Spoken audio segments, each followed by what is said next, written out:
tug'ruqdan keyin depressiya davrida eng ko'p ajrimlar uchraydi. O'ziga samoochenkasi yaxshi, ishonchli, dunyoga ishonch bilan tug'ilishi uchun nimalarga e'tibor berishligi haqida gaplashamiz. U dunyoga kelgandan keyin o'zini qanaqa his qilishi, kimman deb o'ylashlari mana shu oxirgi 3 oyda belgilanadi. Oxirgi bo'limimizda shu o'smir yoshdagi bolalardagi muammolar, tarbiyada nimalarga e'tibor berish kerak, eplolmayapman, sho'xliklari boshimga chiqib ketdi deganlarga yechim beraman. O'zi separatsiya o'sha 3 yoshda ham bo'lgan bo'ladi. Mana shu uzilish nimaga kerak va bundan qanaqa to'g'ri uzilish? Birinchi o'rinda ko'z oldimga kelgani bu ona qornidagi hayot. Saviyamizni oshirish vaqti keldi. Siz xavfsizlikda bo'lasiz, siz o'zingizni himoya qila olasiz. Assalomu alaykum. Men Kamila Sultanova, psixolog. Bugun sizlarga o'zim uchun juda ham hayajonli bilan tayyorlangan ichimdagi hayot darslarim haqida gapirmoqchiman. Qarang, mana shu so'zni o'zi har doim men kurslarimni, darslarimni nomini o'zidan boshlab siz bu nima haqidaligini tushunib olishingiz mumkin. Ya'ni ichimdagi hayot degan darslik bu ona qornidan boshlanadigan tarbiya haqida. Keling, men sizga hozir bu darsda nimalarni o'rganishingiz mumkinligi va kimlarga kerakligini tushuntirib beraman. Va nima uchun bu darslikni tayyorlashga qaror qildim. Men buni ko'p yillar oldin shu psixologiyaga kirib kelganimda institut paytida juda ham bitta taniqli ustozimiz bor edilar. Hozir ular chet davlatiga ko'chib ketganlar yashashga. O'sha paytda sizlar uchun hali hech qayerda tarqalmagan perinatal psixologiya haqida gapirib beraman deb darsimizdan tashqari bitta ma'lumot bilan bo'lishganlar. O'sha paytda men homilador edim, birinchi farzandimga. Va shunaqangi narsalarni o'rganganmanki, demak har oydagi homila farzandni miyasi rivojlanayotganda, ya'ni bilasiz, ona qornida уже miya rivojlanadi, uni ruhiyati bo'ladi, ya'ni bolaga ruh joylanadi, u yuragi urib turadi, ya'ni butun bir jonli inson bo'ladi. Ana embrion davridan tortib biza inson davrigacha bo'lgan odamga aylanish jarayonida ona qornida bo'ladi. Va o'sha vaqtdagi onani fikrlari, onani holati qanchalik muhimligini o'rgatganlar.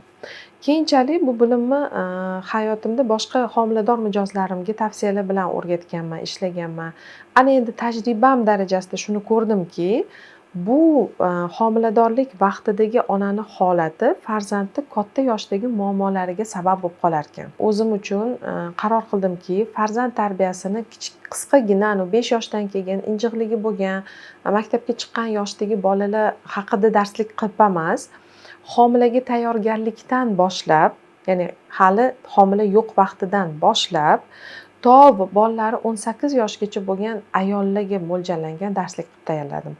Ayollarga deganimda baribir buni fokusimiz ko'proq ayollarga qaratilgan, chunki men ayollar bilan ishlayman, lekin aslida bu darslik ota-onaga tegishli. Ya'ni meni hozirgi tayyorlagan darsimda er-xotin birgalikda o'qishi, qaynonalar o'z keliniga buni olishi, qaynonalar ham birga eshitishi, farzandini uzatgan onalar ham ya'ni qanaqadir yosh chegarasini qo'ya olmayapman, chunki bu yerda beriladigan hamma bilim har yoshda kerak bo'lib qoladigan bilimlar bor. Va yana aytaman, bu faqat ayol emas, chunki farzand tarbiyasi faqat onani bo'ynida emas, otani ham o'rni katta hayotda. Shuning uchun bu darslikni olganingizdan keyin siz er-xotin birgalikda eshitishingiz, birgalikda farzand tarbiyasi ustida ishlashingiz, ya'ni adasi mana nima qilishimiz kerak ekan yoki siz faqat bolani o'zgartirish emas, mas'uliyat ota-onada ikkalasida teng bo'linadi.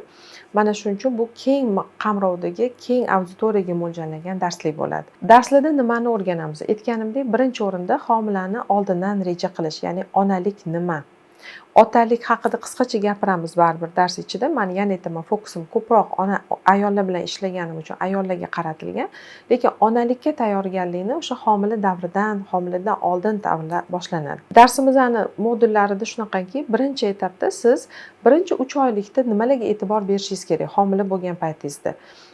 Homila bo'lishdan oldin qanaqa hayot tarzi, qanaqa fikrlar, qanaqa holatda bo'lishingiz kerak. Birinchi 3 oyligida onani qaysi harakatlari, qanaqa holati bolaga nima ziyon va nima foyda berishi mumkinligini o'rgataman. Ikkinchi modulida bu nima bo'ladi? Ikkinchi 3 oylik deymiz. Homilani bilasizlar, 3 ta 3 oylikka bo'linadi. Ya'ni 3 oylikdan 6 oylikgacha bo'lgan davrda bolada psixoemotsional holati qanaqa bo'lishi, uni ona qornida embrion sifatida emas, ya'ni biologik rivojlanish emas, emotsional, psixologik va kognitiv rivojlanishi boshlanadi, dunyoni tanishi boshlanadi. O'sha paytida ona nimalar qilish kerakki, bola sog'lom bo'lib tug'ilishi uchun, o'ziga samootsinkasi yaxshi, ishonchli, dunyoga ishonch bilan tug'ilishi uchun nimalarga e'tibor berishligi haqida gaplashamiz. Va 3 oylikda oxirgi etapda, ya'ni bolacha уже nimalarni eshitadi, qanaqa fikrlaydi, uni miyasi hozir qanaqa dasturlar bilan to'yinayotgani, chunki ona qornidayoq uni neyronlari shakllangan bo'ladi va o'sha yerda dasturlash ketadi. Ya'ni u dunyoga kelgandan keyin o'zini qanaqa his qilishi, kimman deb o'ylashlari mana shu oxirgi 3 oyda belgilanadi va tug'ruqqa tayyorgarlik boshlanadi. Ya'ni tug'ruqqa qanaqa qilib emotsional holatda tayyor bo'lish, tug'ruqdan qo'rqmaslik, bu narsani mukammal, ya'ni yengil, yaxshi o'tishiga imkon beradigan bilimlar bilan bo'lishamiz va keyingi davrda biza o'sha yosh krizislari bor. Bola tarbiyasida 1-3 yoshgacha bo'lgan davrdagi krizis, ya'ni bolani simbioz davridan, ya'ni ona bilan birman deb o'ylagan davrdan ajralish davrigacha 3 yoshdagi injiqliklar, qaysarliklar, eplolmayapman, sho'xliklari boshimga chiqib ketdi deganlarga yechim beraman.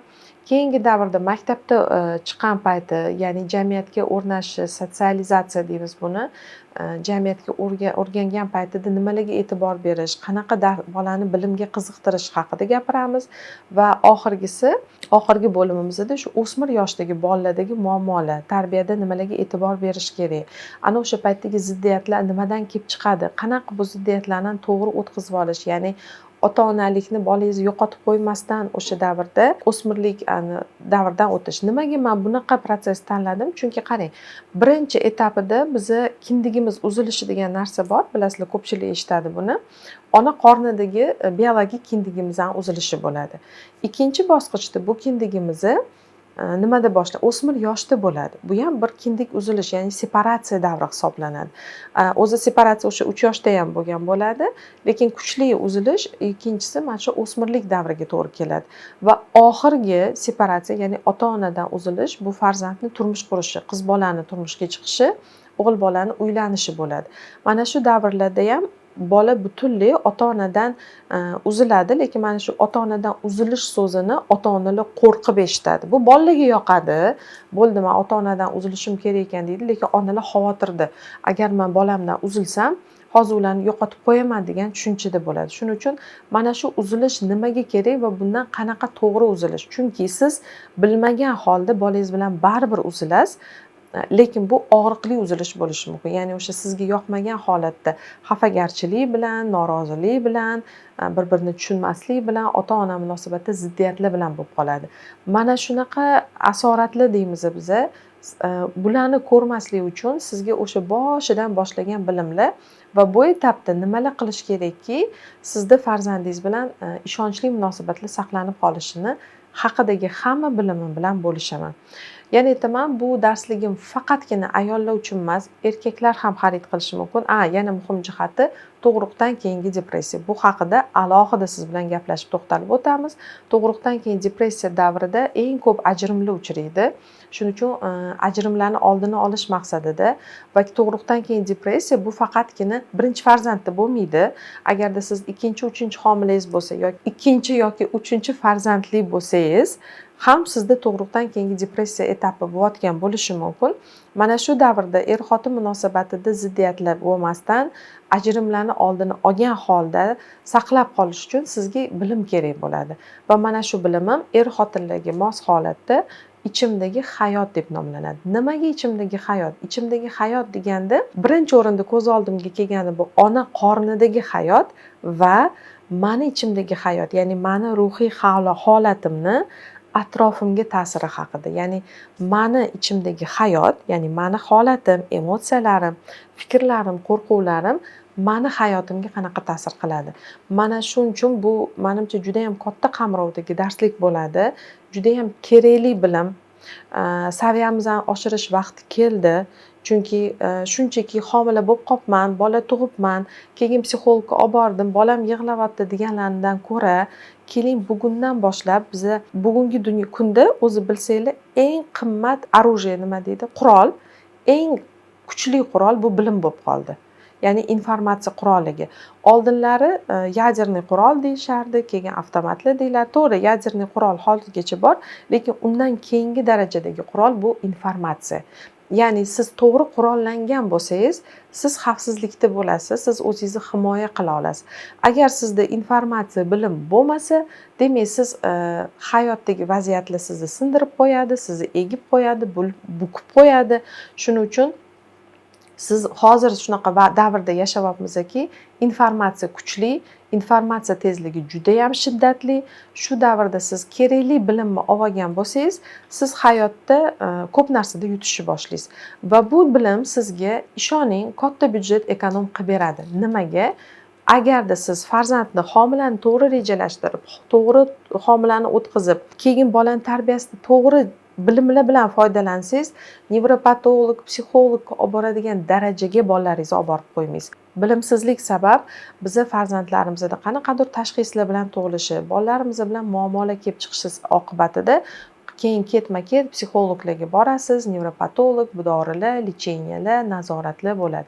Undan ko'ra o'sha pullaringizni farzandingizni rivojlanishiga, sportiga, san'atga, madaniyatga, qiziqishlariga berishni xohlardim. Shuning uchun eng zo'r investitsiya bu har doim farzand tarbiyasiga bo'lgan investitsiya bo'lgan, buni bilasizlar. Hamma millionerlardan eng zo'r investitsiya nima desa, bu farzand tarbiyasiga, farzandga bo'lgan bilimga deydi. Va bu bilim investitsiyasini siz agar o'zingizga qilmasangiz, siz qachon, qayerda farzandingizga nima investitsiya qilishni ham bilmaysiz. Ya'ni hayotda hozir siz sarmoyangizni kiritsangiz, keyin zo'r natija olasiz. Shuning uchun men o'ylayman, bu dars siz uchun aynan kerak. Men buni juda ham ichimdan xohlayman, jamiyatimizdagi ayollarni farzand tarbiyasini saviyasini o'zgartirishni. Men uchun bu juda ham faxrli bo'ladi agarda oilalarda tinchlik, ota-onalar orasida oqibat, mehr, muhabbat, ishonchli munosabatga yetisha olsak. Shuning uchun ichimdagi hayot aynan sizga kerak bo'lgan dars. Kursga yozilish uchun pastdagi havolaga o'tib, ro'yxatdan o'tishingiz mumkin.